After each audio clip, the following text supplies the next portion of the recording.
પૂર્વ વડાપ્રધાન ડોક્ટર મનમોહન સિંહને નવજોત સિંહ સિદ્ધુએ શ્રદ્ધાંજલિ આપી। પૂર્વ વડાપ્રધાન ડોક્ટર મનમોહન સિંહના નિધન પછી કોંગ્રેસના નેતા નવજોત સિંહ સિદ્ધુએ તેમના પ્રત્યે ઊંડું દુઃખ અને પ્રશંસા વ્યક્ત કરી।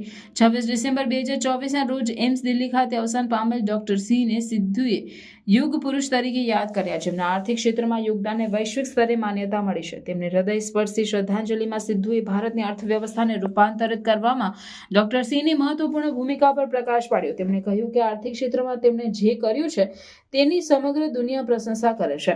માંસ અને લોહીના પુરુષો આવશે અને જશે, પરંતુ સંસ્થાઓ હંમેશા જીવંત રહેશે। જો આપણે તેમને વ્યાખ્યાયિત કરવું હોય તો તેઓ દેશના આર્થિક રૂપાંતરણના અગ્રણી હતા। ડોક્ટર મનમોહન સિંહ, જેમણે 2004 થી 2014 સુધી વડાપ્રધાન તરીકે સેવા આપી હતી, તેમણે ભારતની અર્થવ્યવસ્થાને ઉદાર બનાવવામાં અને વૃદ્ધિમાં વધારો કરવામાં, આર્થિક સુધારાઓ અમલમાં મૂકવામાં મહત્વપૂર્ણ ભૂમિકા ભજવી। તેમના કાર્યકાળ દરમિયાન નાણાકીય, શૈક્ષણિક અને માળખાકીય સુવિધાઓ સહિતના વિવિધ ક્ષેત્રોમાં નોંધપાત્ર પ્રગતિ થઈ હતી।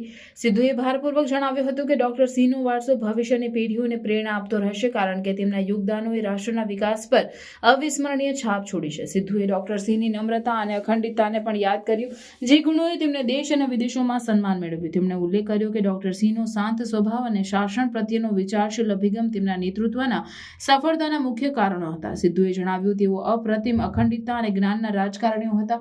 સાંસદમાં તેમના હસ્તક્ષેપ હંમેશા દ્રષ્ટિપૂર્ણ અને દેશના મહાન હિત માટે હતા। સિદ્ધુની શ્રદ્ધાંજલિ દેશભરમાં રાજકીય નેતાઓ, મહાનુભાવો અને નાગરિકો તરફથી દુઃખ અને સન્માનના મોટા પ્રવાહનો ભાગ હતી। વડાપ્રધાન નરેન્દ્ર મોદીએ પણ તેમના શોક વ્યક્ત કર્યો। ડોક્ટર સિંહના ભારતની આર્થિક નીતિમાં મહત્વપૂર્ણ યોગદાન અને રાષ્ટ્રના ભવિષ્યને આકાર આપવાની તેમની ભૂમિકા માન્ય કરી। ડોક્ટર સિંહના અવસાનને 7 દિવસના રાજ્ય શોક દ્વારા ચિહ્નિત કરવામાં આવ્યું છે, જેમાં ધ્વજ અડધી કાઠીએ ફરકાવવામાં આવ્યા છે અને આ સમયગાળા દરમિયાન કોઈ સત્તાવાર મનોરંજન કાર્યક્રમો નથી। રાષ્ટ્ર એવા નેતાના નિધનનો શોક વ્યક્ત કરે છે, જેમણે ભારતના માર્ગ પર ઊંડો પ્રભાવ પાડ્યો છે। देखिए, गौरवपूर्ण बिताया हुआ 1 घंटा कीर्ति रहित युगों से कहीं बेहतर है, और वो तो एक युग पुरुष थे। जितने पल भी उन्होंने जीवन में बिताए वो सब ही गौरवमयी थे। आज अफसोस इस देश को नहीं है, पूरी दुनिया को। पूरी दुनिया उनकी जो आर्थिक व्यवस्था पे पकड़ थी उसका लोहा मानती थी। See, men in flesh and blood will come and go, but institutions live forever.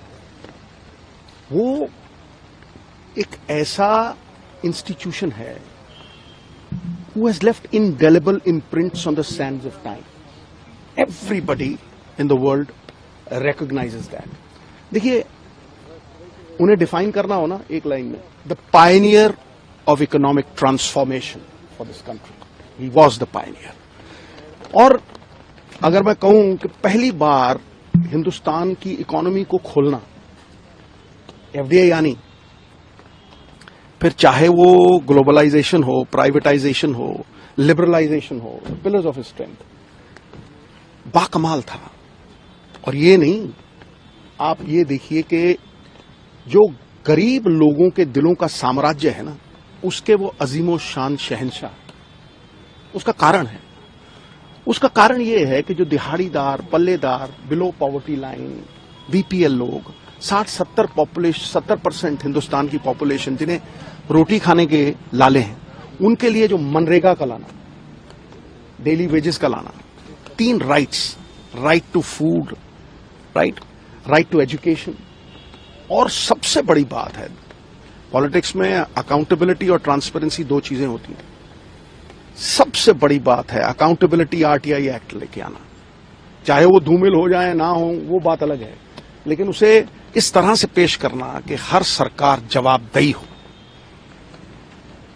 तो मैं आज उनकी शान में ये कहूंगा कि जब भी काबिलियत, किरदार और ईमानदारी, क्रेडिबिलिटी का जिक्र आएगा, सरदार मनमोहन सिंह, आपका नाम पहले सफे पे सुनहरे अक्षरों में लिखा जाएगा।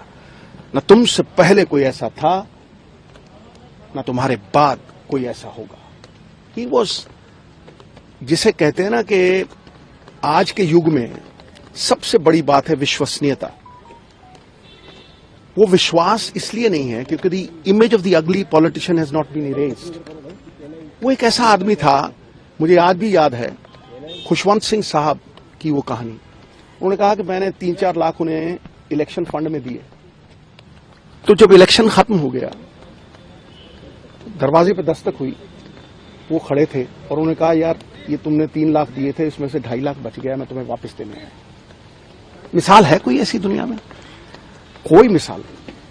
और ये जो बातें मैं कह रहा हूं ये इसलिए कह रहा हूं कि चाहे उनकी रिकॉग्निशन की बात करें, देखिए मणि जो है ना अगर मिट्टी में हो ना धूमिल हो जाती है, उसकी चमक नहीं बढ़ती, लेकिन उस मणि को अगर आप सोने में जड़ दो ना तो उसकी चकाचौंध जो है वो पूरी दुनिया में फैलती है। और आज देखिए फूलों की खुशबू हवा के विपरीत नहीं जाती, लेकिन मानवीय गुणों की खुशबू चारों दिशाओं में, 10 दिशाओं में आज फैली हुई है ना। उस मणि को सोने में जड़ना, चाहे वो आरबीआई गवर्नर विराजी, उसके बाद नरसिम्हा राव जी फाइनेंस मिनिस्टर, उसके बाद 2 बार प्रधानमंत्री।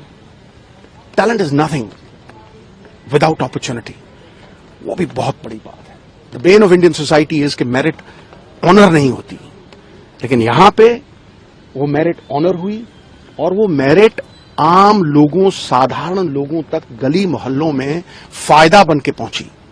मनरेगा, मतलब मैं 1000 चीजें गिनवा सकता हूं। 72,000 crore, the only prime minister 72,000 crore रुपया फार्मर्स का लोन वेव ऑफ किया।